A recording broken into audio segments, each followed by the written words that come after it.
السلام علیکم خیر حضور، میرا نام اذان محمود ہے.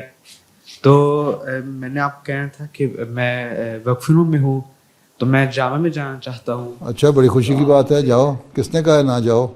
ہاں اچھا، پھر کیا کہتے ہو؟ تو آپ مجھے کچھ کہہ سکتے ہیں کہ میں کیا کر سکتا ہوں کہ میں بعد میں کس کلاس میں ہو تم؟ میں ابھی 9 میں ہوں ابھی. اچھا، ابھی 3 سال اور ہیں جامعہ جانے کے. ہاں جی. اچھا، 3 سال کے 4 سال؟ ابھی 1 سال اسکول ہے، اس کے بعد پھر 3 سال ابھی ٹور ہے. اب یہاں تو 4 سال ہو گئے نا. ہاں جی. تو پھر یوں کرو، جب تم جامعہ میں جاؤ گے نا ذرا محنت سے پڑھنا.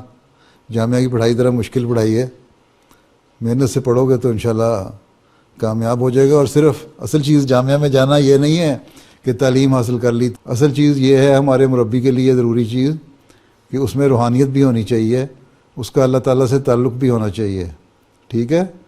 اور اللہ تعالیٰ سے تعلق کے لیے ابھی تم جوان آدمی ہو، اب تم اب 14 سال کے ہو گئے ہو نا؟ ہاں جی.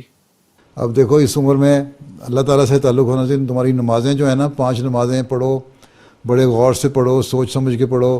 سورہ فاتحہ پڑھ رہے ہو تو تم سوچ کے پڑھو کہ تم کیا کیا الفاظ دہرا رہے ہو.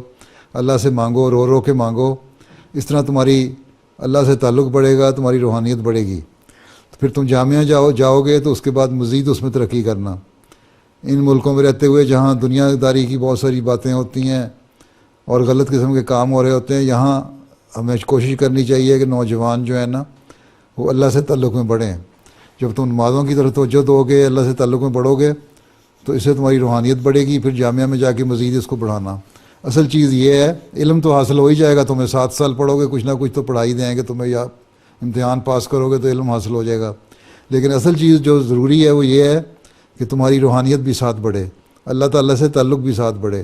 اس کے لیے کوشش کرنا. اور وہ کوشش جو ہے ابھی سے شروع کر دو. 14 سال کی عمر جو ہوتی ہے یہ بڑی اچھی عمر، میچور عمر ہے جس پہ تم اللہ تعالیٰ سے تعلق پیدا کر سکتے ہو. ٹھیک ہے؟ ٹھیک ہے. اللہ